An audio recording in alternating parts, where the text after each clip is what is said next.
इतस्तेन कर्म कर्तव्य, कारण से भी अधिकृत पुरुष के कर्म करना ही चाहिए।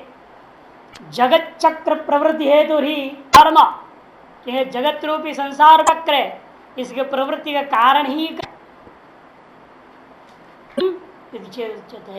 कैसे, इसी के जवाब में कहते हैं अन्नाद भवन्ति इत्यादि। जगत प्रवृत्ति का अधिकार पुरुषों को कर्म करने या न करने पर गुण और दोष दोनों अभी तक कह चुके हैं, और अब न के पर विशेष रूपेण एक दूसरे से भी दोष दिखाना चाहते हैं। इसलिए 14 से 16 तक 14-16 ये तीनों के एक प्रकटक बन जाता है।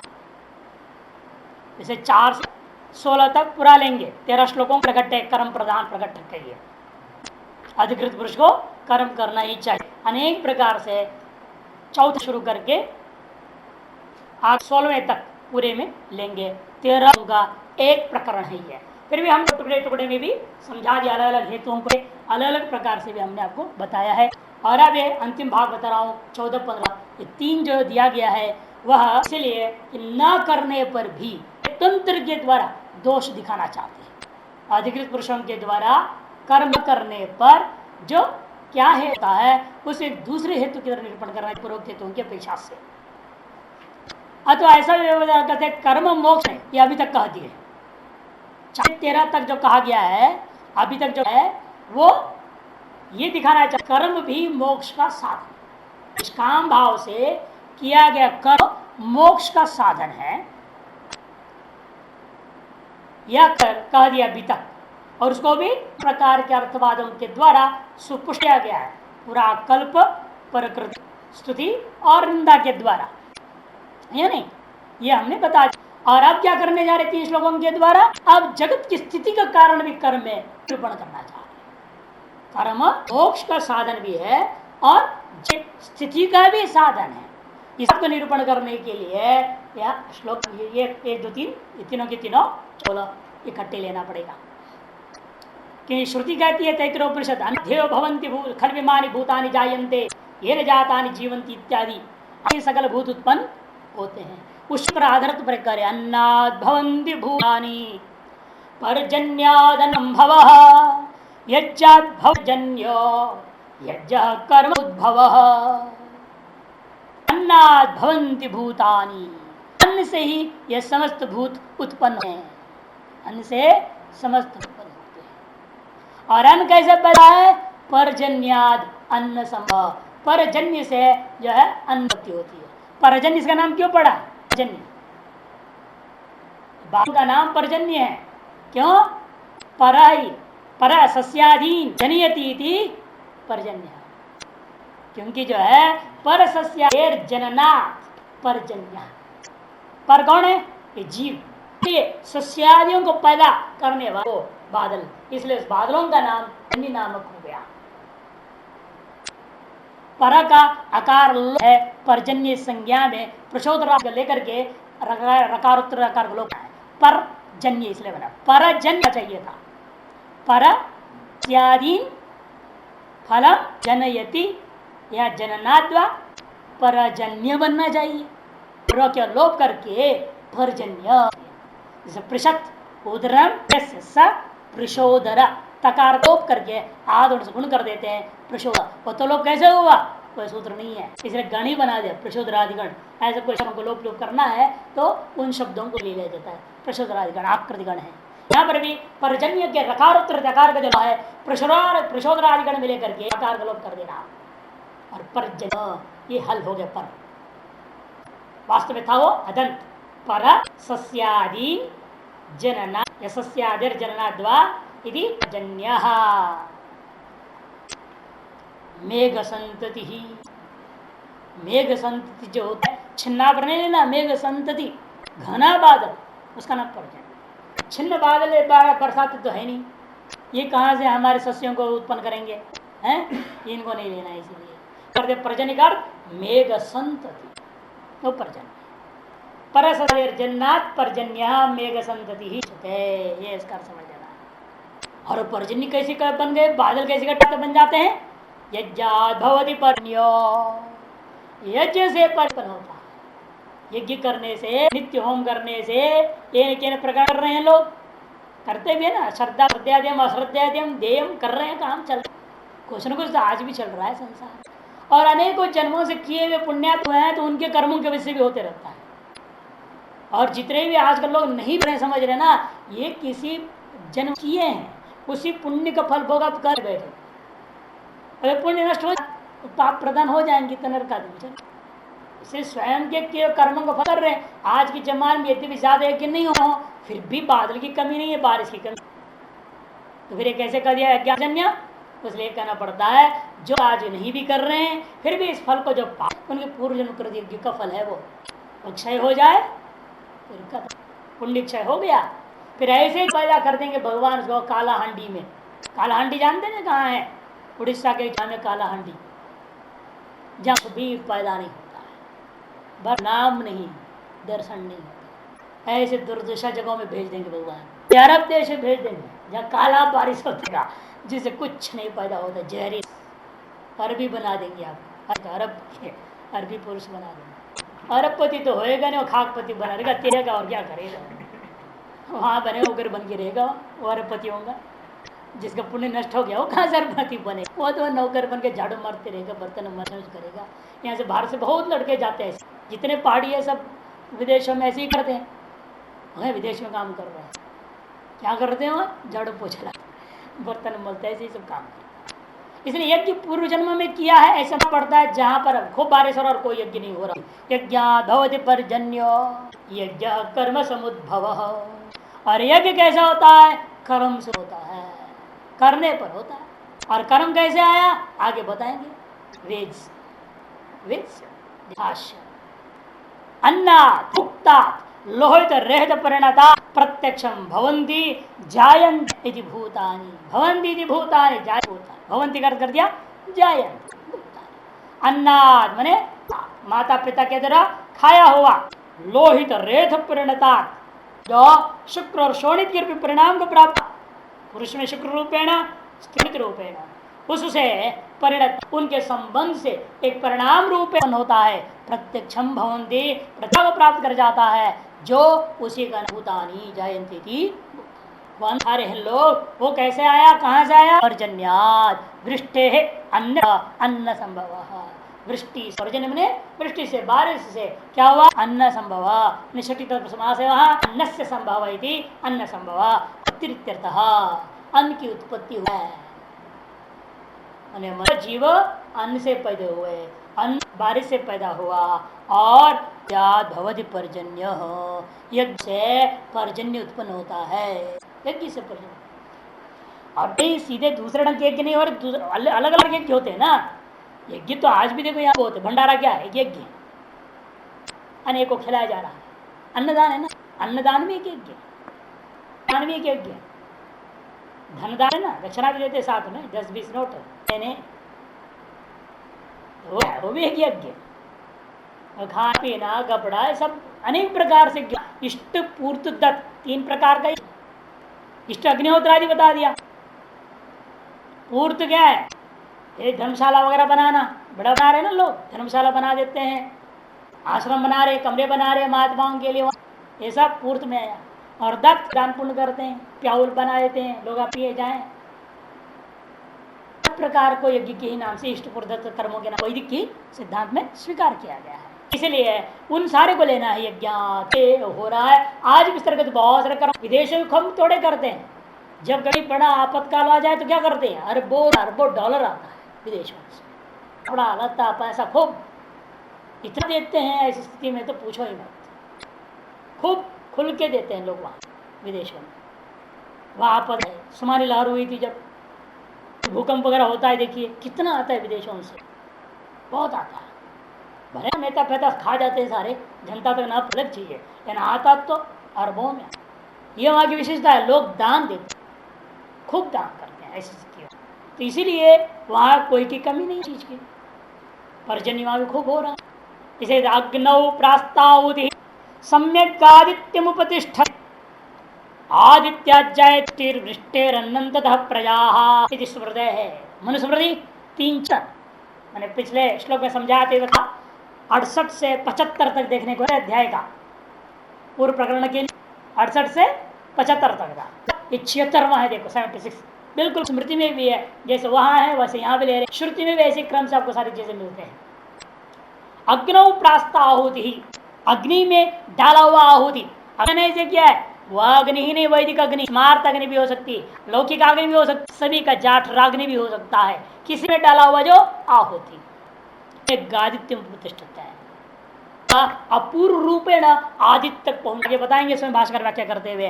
अपूर्व आदित्य पहुंचता है, सबका पुण्य रूपेण आदित्य इसमें वह चांदोग्य में बताएंगे किस दिशा में किस प्रकार का रूपेण वो हो गया। रंग भी बताया, लाल रंग यजुर्वेदीय कर्मों को लेकर लाल रंग हो गया। इस तरह से आपका ऋग्वेदीय सामवेदीय अथर्वेदीय कर्म में 4 दिशाओं में 4 रंग चीज चढ़ गए, इसलिए भगवान सूर्य भी क्या है दिशाओं में अलग रंग के दिखाई देते हैं। ऐसे वर्णन वहां किया हुआ है। साफ प्रत्येक जीव कर्म का फल का प्रतिबिंब वहां पर आपको देख सकते हैं। वहां पहुंच आदित्य सूर्य आपके उन समस्त कर्मों को अलग अलग जगहों पर अलग ढंग से करते रहते हैं। अंत प्रजा वृष्टिरन्नम, वृष्टि से अन्न से प्रजा होती है, यदि स्मृत है। ये मनुस्मृति 73 में कहा गया है। भास्कर व्याख्या कर रहे थे यज्ञ अपूर्वम, यज्ञ से क्या लेना, यज्ञ थोड़ी हो पा न आहुतियों पहुंच जाती है, भस्मोदाव दिखाई दे रहा है, इसे कहते हैं अपूर्वम। एक पुण्य नाम का चीज, पूर्व नाम का जो चीज है, पुद्गल नाम का जो चीज अनेक से कहा जा रहा है, वो चीज वहां पहुंचती है। सच यज्ञ अनैस जो अपूर्व जो पैदा होता है वो कैसा होता है, कर्म करने से पैदा होता है। आपके पुण्य की वजह से पर्जन्य वर्षा होए, और पुण्य कैसे, कर्म से आए।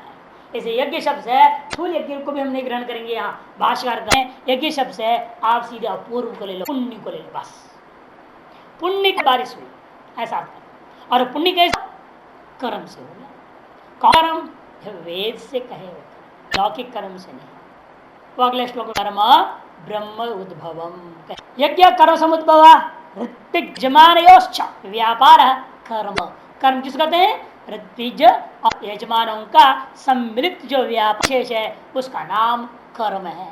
तथा समुद्भवो यस, उससे उत्पन्न होता है जो, उसका नाम यज्ञ है, पुण्य है।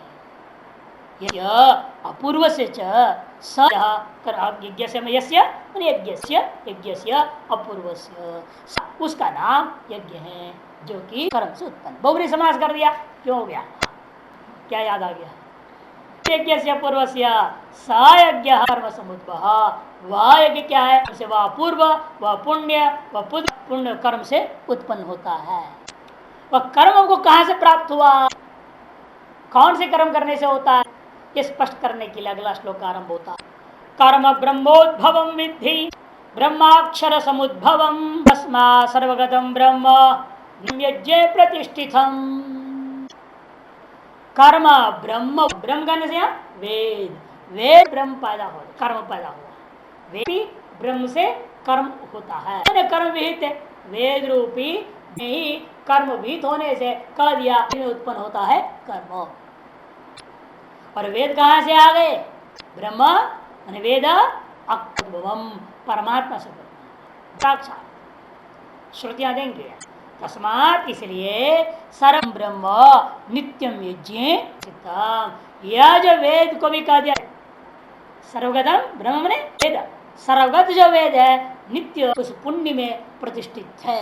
ऐसे सर्वार्थ व्यापकत्वात् प्रकाशकत्वाच्च, वेद के ब्रह्म को सर्वगत क्यों कह दिया, गम है ना ज्ञान अर्थ में, सर्वगतम है ना, सर्वम ज्ञान सर्वज्ञत्वा वेद, वेद कैसा है वहां भी ज्ञान कैसे लेना, सर्व पुरुषार्थम ज्ञापयति सर्वज्ञ, सर्वम जानाति नहीं ना, सर्वम पुरुषाधिकम ज्ञापयति अथवा ज्ञापकत्वात् सर्वगतम, समस्त अर्थों को ज्ञापन कराने वाला होने से उसको सर्वगत को दिया।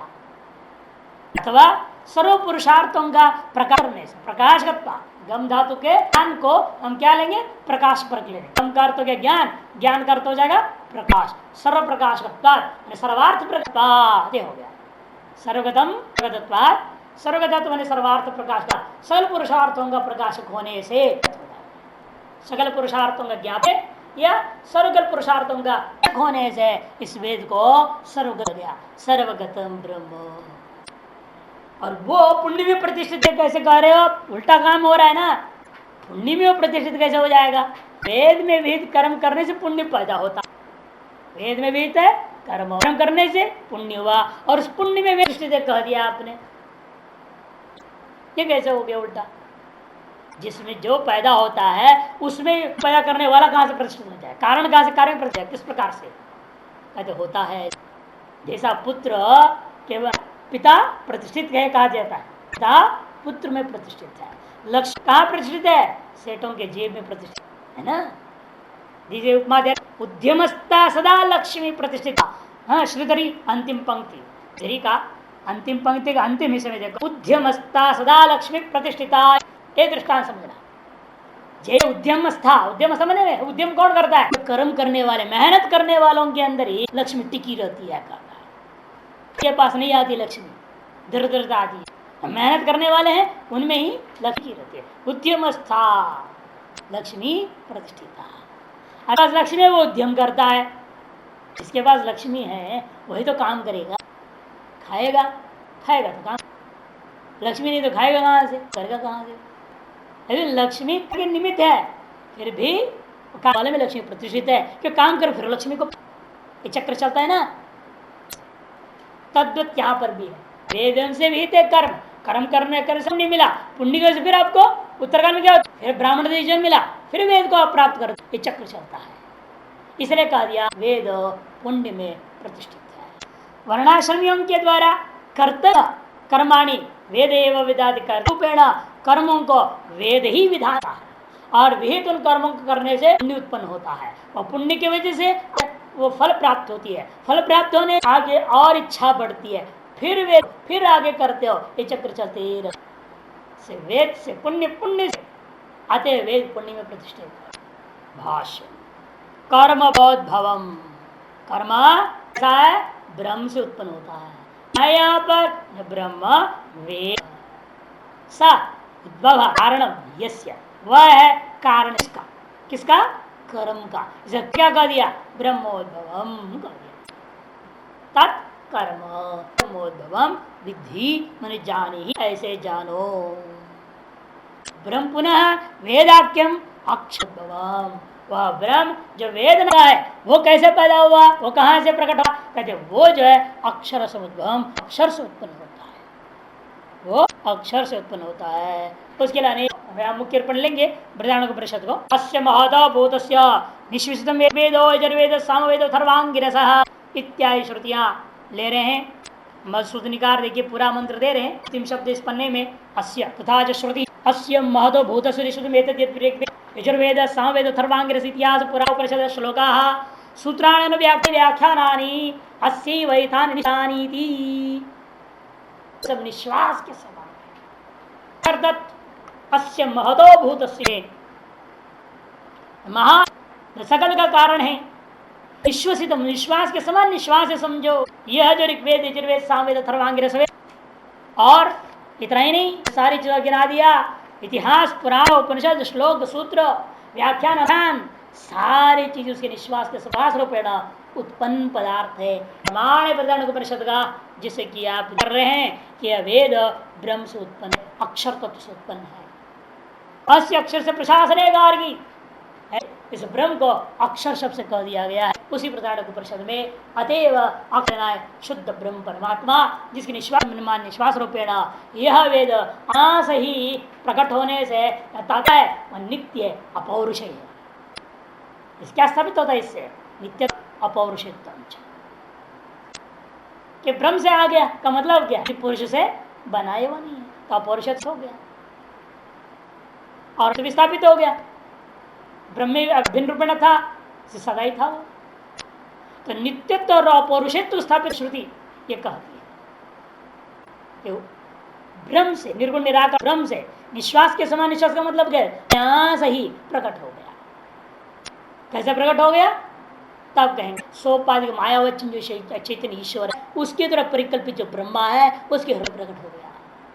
प्रकाशित हो गया कि उसने अनेक जनों से पढ़ा था पूर्व धाता अकल्पित, उसके हृदय में उस वेद के संस्कार की वजह से अपने आप प्रकाश, उसके आत्म प्रकाशित, उसके अंतःकरण और चिन्ह चैतन्य में प्रकाशित कर देता है, ब्रह्म से उत्पन्न हो गया, प्रकट यस्मात् परमात्मा ब्रह्म पुनः वाक्यम अक्षर समुद्भवम, अक्षरम परमात्मा समुद्भवो यस्य, सबसे क्या लेना, शुद्ध ब्रह्म भी वो क्या है, और स्पष्ट करने के लिए परमात्मा समुद्भवो यस्य है, उत्पत्ति कारण जिसका, अक्षर समुद्भवम ब्रह्म वेद इत्यादि, वह है अक्षर समुद्भवम शब्द से कहा जाता है, वो ब्रह्म है, ब्रह्म ने यहाँ प्रकरण वेद है इत्यर्थः। इसलिए जानबूझकर यहाँ निराकार ब्रह्म को ब्रह्म शब्द प्रयोग नहीं किया न हो जाए, क्योंकि इस पूरे श्लोक में तीन ब्रह्म शब्द आ रहा है, तीनों ब्रह्म शब्द का अर्थ है, इसलिए निरूण लेना था वह अक्षर शब्द। यस्मात् साक्षात् परमात्मा क्या अक्षरात् पुरुष निश्वास, क्योंकि यह साक्षात जो परमात्मा के अक्षर तत्व है पुरुष से निश्वास समान। आपके निश्वास कैसा होता है, अपने आप चलते रहता है, कोई प्रयास ना भी वो अपने आप ऑटोमेटिक चल रहा है, आपको पता भी नहीं चलता है कई बार कि श्वास चल भी रहा है, क्या दिमाग नेत्र लगा रहे, हमें क्या मालूम श्वास चल रहा है धीमी चल रहा है कि देरी चल रहा है, कम हो रहा है, ज्यादा जा रहा है, क्या हो रहा है। तो स्वर योगी 24 घंटा ध्यान रखता है कितना जा रहा है, और पृथ्वी तक जा रहा है कि कौन सा तत्व क्या हो रहा है, उसको कैसे कंट्रोल करना है, ये तो खराब रहती है, हम लोगों को कोई मतलब ही नहीं। ब्रह्मास्मि चिंतन में लगने वाले हम लोगों को पता ही नहीं श्वास चल भी रहा है कि नहीं चल रहा है, क्या हो रहा है, क्या लेंगे, जिंदे हैं तो चल रहा है मान लेना, अनुमान लेंगे प्रत्येक सिद्ध को भी अनुमान कर ले, तर्क रसिका है ना, प्रत्यक्षण सिद्धम अपनी अनुमाने न बोधि रसिका तद्वत। सभी टीकाकारों इसी श्रुति को विस्तार भाष्कर वचन के आधार पर अक्षरात पुरुष निस्वत न साक्षात परमात्मा ख्यात अक्षरात पुरुष निश्वास के समान समुद्रम ब्रह्म, तस्मात् समुद्भूत है वेद, तस्मात् सर्वार्थ प्रकाश, देखिए सर्वार्थ प्रकाश सर्वगतम, भाष्यकार ने भी है, जब हम समझा रहे थे सर्व भाष्यकार इसे कैसे कर रहे हैं, सर्वगत कर दिया, सर्वार्थ प्रकाश करता, इसीलिए गम धातु में लेना और ज्ञान धार प्रकाश कर देना, तो सर्व प्रकाशकम अर्थ हो जाता है।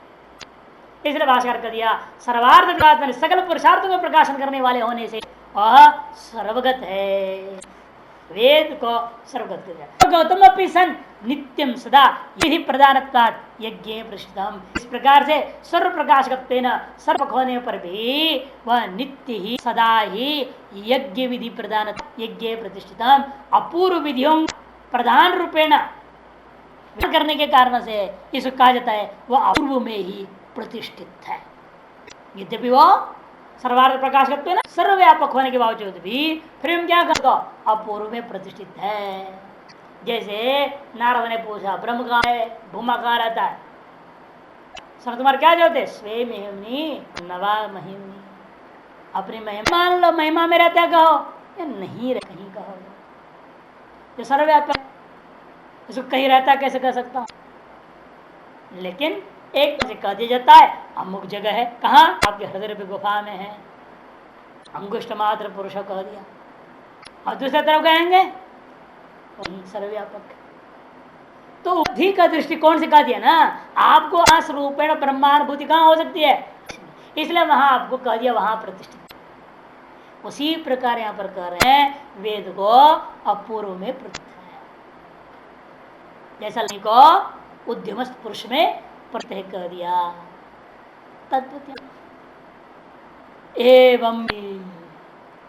एवं प्रथम चक्रम नानुवर्ती अघायुरिंद्रिया मोघम पार्थ सजीवती। हे पार्थ, संबोधन बहुत देर बाद दे रहे हैं वहां पर आकर के, हे पार्थ, इसलिए जान करके ज्ञान करने के बाद भी तुम अपने स्त्री के स्वभाव की चांचल्यता को नहीं रखना, ध्यान दिला रहे हैं कि जीवन जैसे व्यर्थ जीवन व्यतीत नहीं करता। स्त्री का जीवन क्या होता है, कल तो वैसे विशेष रूपेण स्त्रियां क्या है, भोगियां बनी हुई है, धर्म पत्नी कोई है नहीं, धन पत्नी हो तो परम ना भी करे तो पति से धर्म कराना चाहिए, पति से धर्म को कराते नहीं है, उल्टी को भी अपने उकसाते रहते भोग में ही, खाओ पियो ऐसा करो वैसा करो, इधर से लाओ उधर से लाओ, करो लाओ लाओ, 2 नंबरी लाओ खूब और खाओ पियो, कभी ये बनाओ कभी वो बनाओ, यही प्रोग्राम लगा रहता है औरतों का। उठते ही प्रोग्राम बन क्या बनाना है, फिर भोजन क्या बनाना है, फिर शाम को क्या भोजन, फिर वो क्या करना है, वो क्या करना है, ये चक्कर रहता है उनका। प्रोग्रामिंग ही प्रोग्रामिंग, भर रात भर खाने पीने के लफड़े में ही पड़े रहते। अभी तो भजन का भी अकल लगाए थोड़े, है? और उसमें घसीट देते अपने पति बच्चों को भी, सबको भी अपने ही लपेट में। कभी ये खाओ कभी वो खाओ, कभी ये पियो कभी वो पियो, है? दिन भर ही लगे रहते हैं। कभी पूजा पाठ करें, ध्यान करें, जब तब करें, वेदांत श्रवण तो दूर की बात। ऐसे स्त्री स्वभाव होता है जिसके वजह से उनका सारा जीवन एक तरह से व्यर्थ चला जाता है। वैसे तुम्हारा जीवन ना हो, इसलिए स्त्री संबंधी दे रहे हैं, हे पार्थ। श्लोक में ना मोघम सजीवती, सारा उसका अघायु, अघायु है वो, अघायु भाषेंगे, सारी आयु उसका जीवन जो पाप में ही बीत गया, बातों में ही बीत गयो, कहा है ना, बातों में ही बीत गया सारा जिंदगी, फालतू बातों में, बातों में नहीं फालतू बातों में बीत गया। वेदांत बातें बीत जाती थी जिंदगी से ठीक था, फालतू बातों में ही जीत जाते, लड़ों में चले जाते, राग द्वेष में चले जाते हैं, एक दूसरे कटाक्ष करते जाते। अरे भाई कितने बार कह दिया, आपकी बुद्धि की अलग क्षमता है, दूसरे की बुद्धि की अलग क्षमता है, कोई जल्दी पढ़ लेता है, कोई देरी से समझता है, कोई जैसा है कैसे करता है, लेकिन एक दूसरे की निंदा, एक दूसरे की अपमान आदि का मत क्या, अपने अपने सामर्थ्य सबका, दूसरे बार बार पर उल्टा सीधा बोल करके उसको अपमानित करना, उसको टेंशन देने का प्रयास करना, ये बिल्कुल का, ये अपने ज्ञान के अहम का प्रदर्शन है। एक जिसको ज्ञान उसको उल्टा पलट मारेगा, अहंकार को ऐसा चोट पड़ेगा, आज दूसरे को दुखी कर रहा है, उसको खुद को दुखी भयंकर। यानी विद्यार्थी जीवन में एक बार कहने के बावजूद विद्यार्थी में आपस में देखने को मिलता है, अनावश्यक एक दूसरे की ताना बाना करते रहते। किस लिए आए हो वो नहीं चर्चा करेंगे, इसे व्यर्थ जीवन न जायुर इंद्रियाराम पार्थ, क्योंकि उनके लिए कहा जा रहा है जो एवं प्रवर्तितम चक्रम, इस प्रकार से प्रवृत्ति जो चक्र संचक्र है, यह जो व्यक्ति अनुवर्तयति, यह इस संसार में रह गए इस परमात्मा के शासन को अनुवर्तन नहीं करता है, पालन करता है, अर्थात इसको तिरस्कार कर दे, नानुवर्तित मैंने तिरस्कृत्य वर्तते, ईश्वरी शासन वेद विहित कर्मों न करने का मतलब क्या, ईश्वरी के आदेशों का तिरस्कार कर देना, ऐसा रह करके जो इंद्रियाराम, इंद्रियों में ही आसमंतारण करने वाला है, मन इंद्रियों के विषय निरंतर लगे रहने वाला है, वह संपूर्ण जीवन व्यर्थ हिला जाता है, पापमय होकर के पुण्यमय होकर जाना बात लगती, आयु सन मोह सजीवती कर। कहने का मतलब तो लौकिक सांसारिक विषयाभिमुख मत हो जाओ, मनमुखी मत हो जाओ, शास्त्रमुखी हो जाओ। कि संसार में हमें कितने प्रकार के हैं, एक होते हैं गुरुमुखी, दूसरा होते हैं मनमुखी, और होते हैं कैसे होते तीसरे नहीं मालूम, वो जो है सीजन मुखी होते, ऋतुमुखी, क्या कहते ऋतुमुखी साधु, ऋतुमुखी मतलब क्या, सीजन भर में साधु रहते हैं, वेशभूषा पहन पुंड लगा लिया, आगे चिड़े मिड़े दाढ़ी वट लिए 2-4 महीने पहले से, और साधु बन के घूम 2-4 महीने जब खेती काटने का टाइम पहुंच जाते हैं घर, बटोर डालता है यहाँ से। और ऋतुमुखी साधु सीजन भर के लिए साधु बने हुए, और जो जिंदगी भर के लिए साधु बने लेकिन मनमुखी है, किसी गुरु नहीं माना, असली जो अच्छे हैं सो सही वो गुरुमुखी, जो गुरुमुखी में भी लेकिन 2 प्रकार के, केवल गुरुमुखी हैं गधे हैं, और दूसरे गुरु शास्त्रमुखी हो जाते हैं। जो गुरुमुखी होकर के शास्त्र की ओर प्रवृत्त होने वाले गुरुमुखी साधु वो सही साधा है, जो गुरुमुखी होकर के व्यर्थ जब तक आदमी चीजों में लगा हुआ है, शास्त्र का जो जीवन व्यतीत नहीं करता हुआ जा रहा है, वह भी एक जीवन को व्यर्थ गंवा रहा है। यद्यपि व्यर्थ नहीं जाएगा, वह की सेवादि में है, कर्मयोग में कर रहा है, अंतःकरण शुद्धि होगी, भले शास्त्र मुख्य नहीं हुआ, कर्मयोग में लगा दिया तो भी ठीक है, ये वर्तमान दृष्टिकोण से क्या है वो गलत है। ये शास्त्र हुआ जो गुरुमुखी व्यक्ति है वही, बाकी सब गलत। यहाँ एक तरह से भगवान कह रहे हैं तुम मेरा हुआ जो वेद रूपी शासन है इसके तुम हो जाओ, तुम शास्त्र मुखी हो जाओ, शास्त्रानुसारेण जीवन यापन करो, छोड़ो लौकिक व्यावहारिक जो चीजें हैं इन पर ध्यान दो। कौन मामा है, कौन ताया है, कौन दादा है, कौन गुरु है, सब बातें छोड़ो।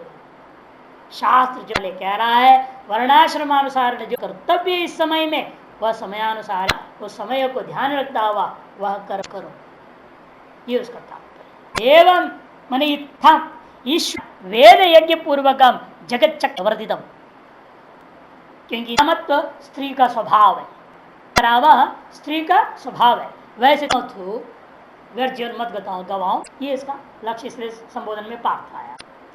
ईश्वरेण वेद यज्ञ जगत चक्रम प्रवर्तितम, केन ईश्वरेण रूपेण वेद यज्ञ पूर्वकम जगत चक्र प्रवर्तिता, जगत रूपी चक्र को प्रवृत्त कराया है ईश्वर ने। कैसे? और वेद में कथित कर्मों के द्वारा यज्ञ रूपी यज्ञ इसको संपादन किया हुआ है, प्रवृत्त करा दिया। और ऐसे को ना करते थी यह लोग है, यह कर्म अधिकरण, जो कर्म में अधिकृत होते हुए भी जो व्यक्ति इसका अनुष्ठान नहीं करता, अनुसरण अर्थात वेदानुशासन को, ईश्वरानुशासन को तिरस्कार ज्ञापन करता है, वह अघम पापमेव आजीवनम यस्य, संपूर्ण आयु सुन जीवन अघमय पापमय होकर होता है जिसका, उस व्यक्ति को कहते सोघायु, उसका नाम अघायु। पाप जीवन इत्यादि मैं जीवन वाला पुरुष, ये इसलिए लोग पापा कह देते, ठीक ही कह रहे, पाप में जीवन व्यतीत कर रहा है, नाम पापा कह दिया, ठीक ही कह रहे हैं। आजकल के बच्चे समझदार है, अपने पिता से बुलाते हैं पापा कहते हैं। सजीवती कहते, इसलिए इंद्रियाराम, इंद्रिय आराम, इंद्रिय ही आराम, आराम का मतलब क्या? आरमणम आक्रीड़ा विषयस्य, रमण करता है, क्रीड़ा करता है, में यो व्यक्ति वह इंद्रियाराम, वायु है, पापमय जीवन वाला है और इंद्रिय विषय भोगी है। तो कैसा है वो? इंद्रिय विषय भोगी है, इसलिए उसका सारा मोघम वृथा भरी, हे पार्थ सजीवी, वह व्यर्थ ही जी रहा है। समझ, ऐसे लोगों का जो भूमि के जैसा जीवन वाले लोग, तस्मात् अज्ञेन अधिकृतेन, एक और विषय भाषा ब्रह्मज्ञानी की बात नहीं कह रहे हैं, इसके व्यावर्तक लोग करें ब्रह्मज्ञानी को तो कर्म करना नहीं, क्योंकि आप सोचेंगे जगत ब्रह्मज्ञानी भी है, उसका शरीर भी है, तो एवं प्रवृत्ति चक्रम नानुवर्तेति ब्रह्मज्ञानी अगायु इंद्रियाराम से ब्रह्मज्ञानी रपि, तब निषेध कर दिया। आगे श्लोक में कहेंगे नहीं नहीं, उसके लिए चक्र का कोई लेन देन नहीं, इस चक्र के चक्कर में वो नहीं। इसे जानकर भाषण करें यहाँ अध्ययन अधिकृतेन कर्तव्य में प्रकरणार्थ, इस प्रकरण का इतना ही है, अज्ञ हो करके कृत पुरुष है, चाहे मुमुक्षु है, चाहे जिज्ञासु है, चाहे नहीं भी है, संसार में जीना है, जिजी विषय तुम समाह कुर्वन्ने वेह कर्माणि जिच्छत गुण समाह नान्यथे अस्ति, और मार्ग तुम्हारे लिए है नहीं, यहाँ जिंदा रहना है। जीने का एक ही रास्ता है, शास्त्रीय कर्मों को समय समय पर जो वेद है होना चाहिए, नित्य कर्म निरंतर करते रहना चाहिए। यावत मुमुक्षुता होती, अंतगण शुद्ध होकर के वेष्ठा नहीं बनती है, तब तक संन्यास नहीं, तब तक आश्रम में रह करके वाचिको सो यज्ञ न्यासिनांतुरेचय, विशेषतः इति श्रुति कहती है सकल न्यासी, न्यासी को न्यासी तो सन्यासी नहीं है, ब्रह्मचारी वानप्रस्थ और सन्यासी तीनों सामान्य रूप में श्रुति कहती है वाचिको मसो यज्ञ न्यासिनांतो विशेषत, वाचिक मानसिक यज्ञ सकल गृहस्थ तो भी त्याग है ना, न्यासी इसलिए क्या कर हम किसको ले रहे हैं? तीनों को, ब्रह्मचारी वानप्रस्थी और गृह और सन्यासी। गृहस्थी क्या कर रखा है? वो तो ग्रहण किया, वो न्यास नहीं किया, त्याग हुआ नहीं है, सारी गृहस्थी और में लगा हुआ है। पुत्रादि मोह ममता विद्यम, वानप्रस्थ भी क्या करता है? पुत्र मोह आदि मोह त्याग करके जंगल चला गया, वो भी ब्रह्मचारी भी क्या है? घर को त्याग करके गुरु के आश्रम में रह रहा है, वो भी न्यासी है। और सन्यासी तो न्यासी है ही, इस संशय सन्यासी से तीनों जाता है।